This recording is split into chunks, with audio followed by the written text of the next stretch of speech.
Gaza पर Israel के लगातार हमलों के बीच में दुनिया भर में एक नई बहस छिड़ गई है। फिलिस्तीन को एक स्वतंत्र राज्य के रूप में मान्यता देने की। देखिए, कई देशों ने औपचारिक तौर पर फिलिस्तीन को मान्यता देना शुरू कर दिया है। सबसे पहला कदम ब्रिटेन ने उठाया है और ये वही ब्रिटेन है जिसने इजराइल के निर्माण और फिलिस्तीनियों के विस्थापन में ऐतिहासिक भूमिका निभाई थी।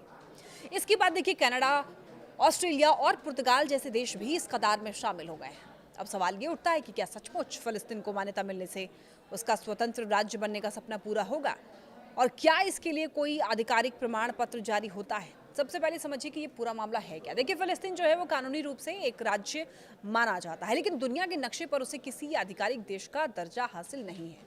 बावजूद इसके फिलिस्तीन को अंतर्राष्ट्रीय स्तर पर मान्यता मिली हुई है।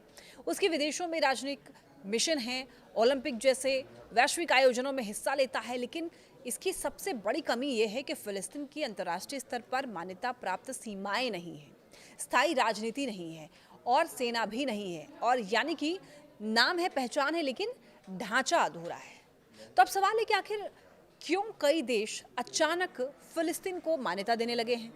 इसकी सबसे बड़ी वजह है गाजा में लगातार बिगड़ता हुआ मानवीय संकट।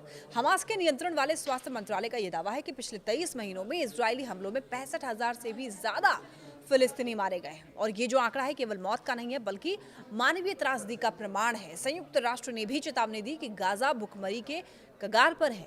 यूएन ने इजरायल पर नरसंहार जैसे गंभीर आरोप लगाए हैं और यही वजह है कि अब कई देशों पर अंतर्राष्ट्रीय दबाव है कि वो फिलिस्तीन को मान्यता दे और उसके पक्ष में खड़े हों। लेकिन यहाँ पर एक दिलचस्प पहलू है। क्या किसी देश को मान्यता देने के लिए कोई प्रमाण पत्र जारी होता है? इसका जवाब है नहीं। असल में मान्यता एक राजनीतिक प्रक्रिया है और कोई औपचारिक कागजी कार्रवाई नहीं है। जब एक देश दूसरे को मान्यता देता है तो वो राजनयिक संबंध स्थापित करता है, दूतावास खोलता है या फिर आधिकारिक बयान जारी करता है। इसमें किसी तरह का भौतिक प्रमाण पत्र या फिर कानूनी दस्तावेज नहीं दिया जाता। मान्यता का ऐलान आमतौर पर सार्वजनिक घोषणाओं, आधिकारिक बयानों या फिर राजनयिक नोट्स के माध्यम से किया जाता है। यानी कि फिलिस्तीन को मान्यता देना एक तरह का संदेश है, राजनीतिक समर्थन और अंतर्राष्ट्रीय स्तर पर उसकी स्थिति को स्वीकार करना। लेकिन असली सवाल यही है कि क्या केवल मान्यता से फिलिस्तीन का स्वतंत्र राष्ट्र बनने का सपना पूरा हो पाएगा? क्योंकि जब तक उसके पास अपनी तय सीमाएं, राजधानी और प्रशासनिक नियंत्रण नहीं होगा, तब तक वो केवल आंशिक रूप से मान्यता प्राप्त राज्य ही रहेगा। गाजा संकट ने निश्चित तौर पर दुनिया का ध्यान खींचा है, फिलिस्तीन को समर्थन दी है, लेकिन ये संघर्ष केवल कागजी मान्यताओं से खत्म नहीं होगा। इसके लिए एक अस्थायी समाधान और इजराइल फिलिस्तीन वार्ता का होना बेहद जरूरी है।